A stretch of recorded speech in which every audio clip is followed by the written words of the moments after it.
আসসালামু আলাইকুম ওরহমতুল্লাহ। বর্ষাকালে আমাদের এই বাংলাদেশে সাপের উপদ্রব বেড়ে যায়। বিশেষ করে গ্রামে সাপের উপদ্রব সবচেয়ে বেশি। আজকের এই ভিডিওটির মাধ্যমে আমরা একটি দোয়া শেখাবো, যে দোয়াটি পড়লে সাপের উপদ্রব বা সাপের দংশন থেকে আপনি রক্ষা পাবেন। আল্লাহ নবী সাল্লাল্লাহু আলাইহি ওয়াসাল্লাম তার উম্মতকে সকল বিপদ আপদ থেকে রক্ষার কৌশল এবং দোয়া বা আমল শিখিয়ে গিয়েছেন। ঠিক একইভাবে সাপে কামড় থেকে বাঁচতে আমাদের কি করতে হবে বা কি পড়তে হবে সেই দোয়া ও হাদিসের মধ্যে বর্ণিত হয়েছে। ইসলাম পূর্ণাঙ্গ একটি জীবন বিধান, যেখানে সব কিছুর বর্ণনা রয়েছে। আমাদের একটা বিষয় অবশ্যই খেয়াল রাখতে হবে, সাপে কামড় দিলে কখনোই হেলালসি করা যাবে না বা কখনোই টোটকা বা কবিরাজি কোনো চিকিৎসা গ্রহণ করা যাবে না।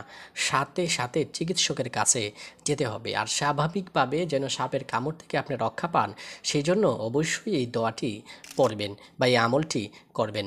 বিষাক্ত প্রাণীর কামড়, আক্রান্ত ও ক্ষতি থেকে বাঁচতে সতর্ক থাকতে হবে।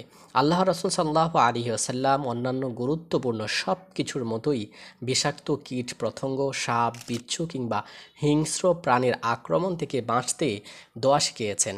মহানবী সাল্লাল্লাহু আলাইহি ওয়াসাল্লামের শিখানো এই দোয়াটি যারা নিয়মিত সকাল বিকাল পাঠ করবে, আল্লাহ তাআলা তাদের বিষাক্ত পোকা মাকড় ও যাবতীয় হিংস্র প্রাণীর আক্রমণ থেকে হেফাজত করবে। শুধু তাই নয়, আল্লাহ তাআলা সকল বিপদ থেকেই রক্ষা করবেন যিনি এই দোয়াটি সকাল বিকাল পড়বেন।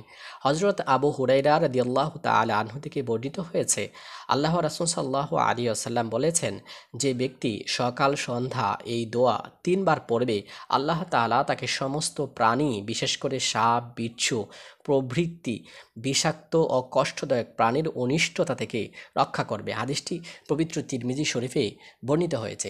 সেই দোয়াটি হচ্ছে, আউযু বিকালিমাতিল্লাহি তাম্মাতি মিন শাররি মা খালাক।